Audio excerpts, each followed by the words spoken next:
Las tribus más extrañas del mundo. Bienvenidos a todos los oyentes a El Comentario, un espacio dirigido y realizado por Agustín Sancho Cubero. Hoy nos vamos a alejar de las pantallas, del ruido constante del tráfico y de esta burbuja hiperconectada en la que vivimos, para asomarnos a realidades que parecen sacadas de otro planeta, pero que laten aquí mismo, en la Tierra. ¿Alguna vez te has preguntado qué pasa con aquellos que decidieron, consciente o inconscientemente, darle la espalda al mundo moderno? Es un tema que resulta casi magnético porque desafía todo lo que damos por sentado. Es una pregunta fascinante y muy necesaria. Vivimos con la ilusión óptica de que el mundo entero es una inmensa aldea global, que todos compartimos el mismo Internet, las mismas noticias, las mismas preocupaciones económicas y sobre todo la misma forma lineal de entender el tiempo. Pero la realidad es que existen rincones donde el reloj se detuvo hace milenios, o mejor dicho, donde el reloj nunca llegó a inventarse porque no hacía falta. Hablar de estas comunidades no es solo hablar de curiosidades antropológicas o de rarezas exóticas, es mirarnos en un espejo muy antiguo y preguntarnos qué hemos perdido nosotros en este vertiginoso camino hacia el progreso. Exacto, es una especie de arqueología de nosotros mismos. Y para empezar fuerte, quiero que viajemos mentalmente al Océano Índico, a una isla que tiene más o menos el tamaño de Manhattan, cubierta por una selva increíblemente densa. Hablo de la isla Sentinel del Norte. A mí me resulta simplemente increíble pensar que en pleno siglo XXI, con satélites mapeando cada centímetro del planeta y algoritmos prediciendo nuestro comportamiento, haya un grupo de personas de las que no sabemos absolutamente nada, ni su idioma, ni sus creencias, ni cómo se llaman a sí mismos en su propia lengua. Los sentineleses son el ejemplo definitivo y más extremo de aislamiento humano. Llevan en esa isla, según las estimaciones genéticas y antropológicas, unos 60.000 años. Para poner esa cifra en perspectiva y que nuestra mente pueda procesarla, cuando ellos llegaron a esa isla, los neandertales todavía caminaban por Europa y la última glaciación estaba en pleno apogeo. Lo que hace a esta tribu tan cautivadora no es solo su antigüedad, sino su feroz y constante rechazo al mundo exterior.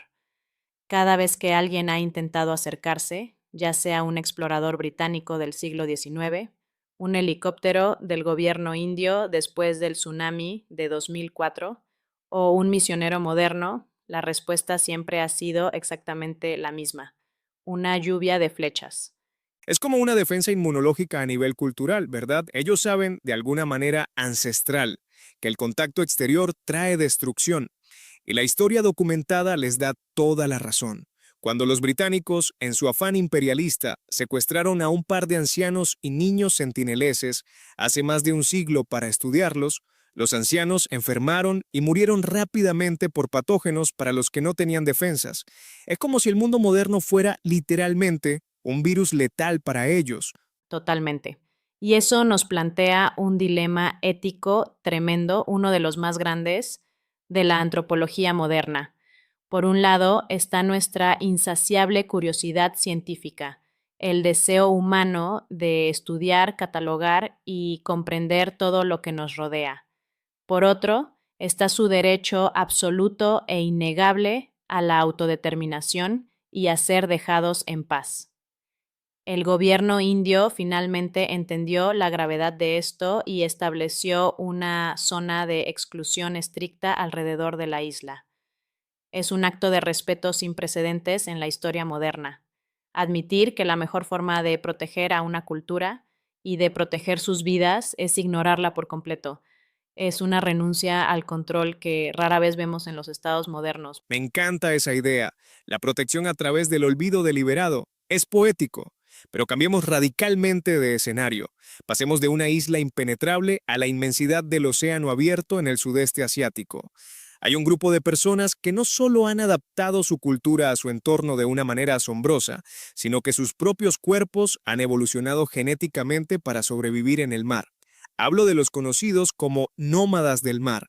Te refieres a los Bajau. Este es sin duda uno de los casos más alucinantes de evolución humana contemporánea. Los Bajau han vivido en casas flotantes y pequeñas embarcaciones de madera durante siglos, moviéndose libremente por las aguas cristalinas de Indonesia, Malasia y Filipinas. Su vida entera, su economía, su dieta y su cultura giran en torno al buceo libre para pescar. Y cuando digo buceo libre, me refiero a descender hasta 70 metros de profundidad, aguantando la respiración durante varios minutos, armados únicamente con unas gafas de madera talladas a mano y un arpón rudimentario. 70 metros es una locura absoluta. La presión a esa profundidad destrozaría los tímpanos de cualquier persona normal, por no hablar de la falta de oxígeno y el riesgo de sufrir el síndrome de descompresión. ¿Cómo es posible que hagan esto a diario? Como quien se levanta y va a la oficina, sin sufrir daños cerebrales o físicos irreversibles. Aquí es donde la biología se encuentra con la supervivencia de una manera espectacular.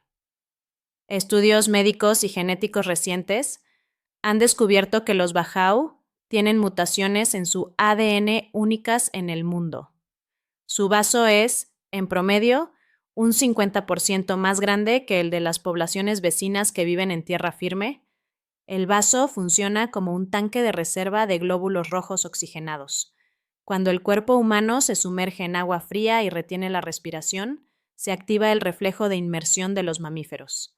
El vaso se contrae e inyecta todo ese oxígeno adicional directamente en el torrente sanguíneo, permitiéndoles funcionar como verdaderos mamíferos marinos. O sea, literalmente han mutado para convertirse en una especie de anfibios humanos. Es fascinante porque siempre pensamos en la evolución como algo que pasó hace millones de años, algo que leemos en los libros de texto sobre los pinzones de Darwin. Pero los Bacau nos demuestran en tiempo real que la biología humana es plástica y sigue moldeándose según las exigencias extremas del entorno. Exactamente. Han difuminado por completo la línea divisoria entre el ser humano y el océano. Para ellos, la tierra firme es un lugar extraño, hostil y que literalmente les marea. Se documenta que muchos Bajau sienten lo que nosotros llamaríamos mal de tierra cuando pisan el continente. Sufren vértigo y náuseas.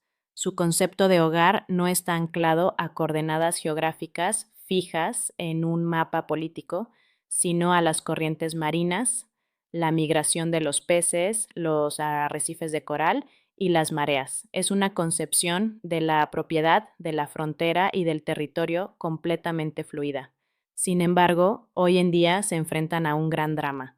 Los gobiernos modernos detestan a las poblaciones que no pueden censar ni grabar fácilmente, por lo que hay una presión inmensa para obligarlos a asentarse en tierra firme, destruyendo así una forma de vida milenaria. Una vida sin fronteras sólidas destruida por la burocracia moderna, qué tragedia tan silenciosa.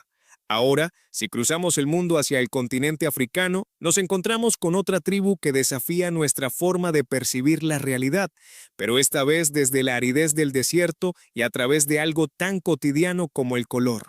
Vámonos a Namibia, con el pueblo Himba.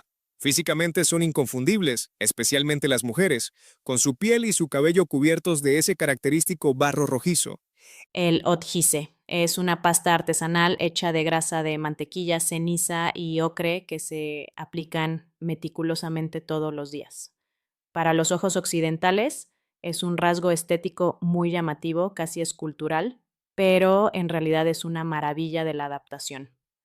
Funciona como una crema solar natural de alta protección, un repelente de insectos muy eficaz y una forma de mantenerse limpios en un entorno desértico donde el agua es un lujo extremo que simplemente no se puede desperdiciar en baños. Pero más allá de su imponente apariencia, lo que hace a los Himba verdaderamente extraordinarios a nivel científico es su relación con el lenguaje y cómo este moldea literalmente su visión del mundo físico. Eso es justo a lo que quería llegar. He leído estudios neurocientíficos sobre cómo los Himba perciben los colores y la verdad es que me voló la cabeza. Nosotros tenemos palabras específicas para el verde, el azul, el rojo, el amarillo y eso nos permite distinguirlos rápidamente en nuestro entorno, pero ellos agrupan los colores en su mente de una manera completamente distinta, ¿verdad? Así es. En su idioma, el otjijerero, no hay una distinción clara entre lo que nosotros llamamos verde y azul. Ambos caen bajo la misma categoría lingüística. Sin embargo, tienen múltiples palabras distintas para describir diferentes tonos de verde que a nosotros nos parecerían exactamente idénticos. En experimentos visuales muy famosos, si a un occidental le muestras una pantalla con un círculo formado por 11 cuadrados verdes y uno azul, el occidental señala el azul al instante. Un jimba, en cambio, tarda muchísimo en encontrarlo o a veces simplemente no ve la diferencia. Espera, vamos a detenernos aquí porque esto es fuerte. ¿Me estás diciendo que sus ojos no ven el azul? ¿O que al no tener una palabra para él, su cerebro simplemente lo descarta y no le da importancia? Es la segunda opción y es la base de lo que en lingüística se conoce como la hipótesis de relatividad lingüística. Físicamente, sus globos oculares captan las mismas longitudes de onda de luz que los nuestros, pero el lenguaje actúa como un filtro cognitivo en el cerebro. Si no tienes una etiqueta, una palabra para un concepto, tu cerebro no lo procesa como una anomalía o una diferencia significativa. A la inversa, si a nosotros nos muestran un círculo de cuadrados verdes donde uno tiene un tono levísimamente distinto, no lo notamos en absoluto. Un jimba lo identifica en una fracción de segundo porque su supervivencia en el árido desierto depende de distinguir sutiles tonos de vegetación para saber dónde alimentar a su preciado ganado. Es una prueba viviente de que el lenguaje no solo describe la realidad, sino que la construye y la delimita. Vivimos en mundos visuales diferentes simplemente por las palabras que nuestros padres nos enseñaron cuando éramos niños. Es un pensamiento profundamente filosófico. Nos hace cuestionarnos cuántas cosas, cuántos matices de la vida están pasando frente a nuestros ojos ahora mismo que somos totalmente incapaces de ver porque no tenemos la palabra adecuada para nombrarlas en nuestro diccionario. Esa es una reflexión brillante.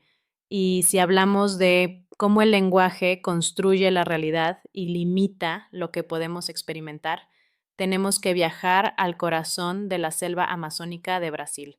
Allí habita la tribu que, en mi opinión, presenta el mayor desafío a la lingüística, a la psicología moderna y a nuestra propia concepción de la existencia. Los Pirahán son un grupo muy pequeño, apenas unos cientos de personas, pero han puesto patas arriba las teorías de genios consolidados como Noam Chomsky. Los Piraján. He escuchado que los llaman la tribu que no conoce el tiempo. ¿Qué tan literal es esto? Porque cuesta muchísimo imaginar una sociedad humana que no se rija por el reloj, los días de la semana, los meses o la planificación del futuro. Nosotros vivimos constantemente ansiosos por lo que pasará mañana o deprimidos y arrepentidos por lo que pasó ayer. Es completamente literal, hasta un punto que resulta difícil de asimilar. El idioma pirahá no tiene tiempos verbales para el pasado ni para el futuro. No tienen palabras para ayer, ni para mañana, mes o año. Tampoco tienen mitos de creación, no cuentan historias sobre sus ancestros de hace siglos, ni les importa quién creó el universo. Su gramática y su cultura exigen de manera estricta que todo lo que se hable deba estar basado en la experiencia directa, en el aquí y el ahora. Si no lo viste con tus propios ojos o no te lo contó alguien que lo vio en ese momento, simplemente no es válido, no existe en su universo cognitivo. Entonces, si no tienen concepto de futuro, no se preocupan por almacenar comida para la temporada de lluvias, no construyen casas duraderas pensando en protegerse a largo plazo. No, en absoluto. Construyen chozas muy simples y temporales de hojas de palma que se deshacen con las tormentas fuertes y cuando eso pasa simplemente se ríen y hacen otras en un par de horas. Cazan, recolectan y pescan solo lo que necesitan para consumir en ese mismo día. Además, no tienen números, solo conceptos muy vagos como poco y mucho. No saben contar ni les interesa. Un lingüista y misionero llamado Daniel Everett vivió con ellos e intentó enseñarles matemáticas básicas durante meses. Fracasó rotundamente, no porque los pirajá no fueran inteligentes, sino porque el concepto de contar o de acumular no tiene ninguna utilidad práctica ni sentido en su visión del mundo. Es alucinante. Al eliminar el pasado y el futuro de su lenguaje, han eliminado de raíz la ansiedad y la depresión. Están anclados en un presente perpetuo, flotando en el ahora. A veces pienso que en Occidente gastamos miles de dólares en terapias, en retiros espirituales, en aplicaciones de meditación y en libros de mindfulness para intentar lograr, con mucho esfuerzo, exactamente lo que los pirajá hacen de forma natural desde el segundo en que nacen. Es la gran paradoja de la civilización. Desde nuestra perspectiva occidental, tan centrada en la productividad, juzgamos la falta de números, de arte abstracto, de historia escrita o de tecnología como una carencia, como una señal innegable de primitivismo. Pero cuando convives con ellos, como relatan los antropólogos, te das cuenta de que son una de las sociedades más felices, pacíficas y libres de estrés de todo el planeta Tierra. Se ríen constantemente, juegan con sus hijos todo el tiempo, no tienen jerarquías, no hay jefes, no hay líderes religiosos, nadie le dice a otro lo que tiene que hacer. Su rareza, a nuestros ojos condicionados, es en realidad un estado de libertad absoluta y genuina. Me quedo con esa frase para enmarcarla, un estado de libertad absoluta. Hemos hecho un viaje increíble hoy. Hemos viajado desde la resistencia feroz e inquebrantable de los sentineleses, pasando por la asombrosa fusión biológica con el mar de los Bajau, la reveladora percepción del color dictada por el entorno de los Himba, hasta llegar al presente eterno y pacífico de los Pirajá en el Amazonas. Son 4 espejos esparcidos por el globo que nos devuelven un reflejo muy distinto y a veces incómodo de lo que significa ser humano. Y creo que la gran lección transversal aquí, el mensaje oculto detrás de todas estas formas de vida, es la humildad. Tendemos con mucha arrogancia a medir el éxito de una civilización por su nivel tecnológico, la altura de sus rascacielos, su PIB o su velocidad de conexión a Internet. Pero estas tribus nos demuestran con su sola existencia que la adaptabilidad, la profunda conexión con el entorno natural y sobre todo la paz mental son métricas de éxito muchísimo más sofisticadas y difíciles de alcanzar. Nos enseñan de manera contundente que no hay una única forma correcta de vivir en este planeta y que el progreso, tal como nosotros lo entendemos ciegamente, a menudo viene con un precio oculto altísimo en términos de salud mental y desconexión humana. Totalmente cierto. Nos hacen detenernos un segundo y preguntarnos si, en nuestra carrera imparable por dominar y controlar el mundo, no hemos olvidado lo más básico, cómo vivir en él sin destruirlo y sin destruirnos a nosotros mismos. ¿Qué pasaría si aprendiéramos a mirar la inmensidad del mar con el respeto de los Bajau o a vivir el presente sin la carga del mañana como los Pirajá? Quizás, si lo pensamos bien, las tribus más extrañas del mundo no sean ellos. Quizás vistos desde fuera, bajo la lupa de un observador imparcial, los seres más extraños, los más estresados, ansiosos y desconectados de su propia naturaleza biológica, seamos nosotros, atrapados en ciudades de asfalto. Esa es la paradoja final y el pensamiento que debería quitarnos un poco el sueño hoy, al intentar estudiarlos a ellos bajo nuestro microscopio occidental, terminamos inevitablemente psicoanalizándonos a nosotros mismos. Es un viaje de ida y vuelta constante y solo queda desear que estas culturas sigan existiendo por mucho tiempo, no como piezas de un museo antropológico al aire libre, sino como testimonios vivos, latentes y necesarios de la increíble e inagotable diversidad de la experiencia humana. No podría estar más de acuerdo. Ha sido un viaje verdaderamente fascinante, de esos que te abren la mente y te dejan pensando durante días mientras caminas por la calle o vas en el metro. Y con esta reflexión tan profunda sobre quiénes somos realmente y hacia dónde vamos, llegamos al final de nuestro episodio de hoy. Contenido creado por Agustín Sancho Cubero para su canal El Comentario, disponible en YouTube y en las principales plataformas de podcasts. Suscríbete, dale me gusta y comparte si te ha gustado.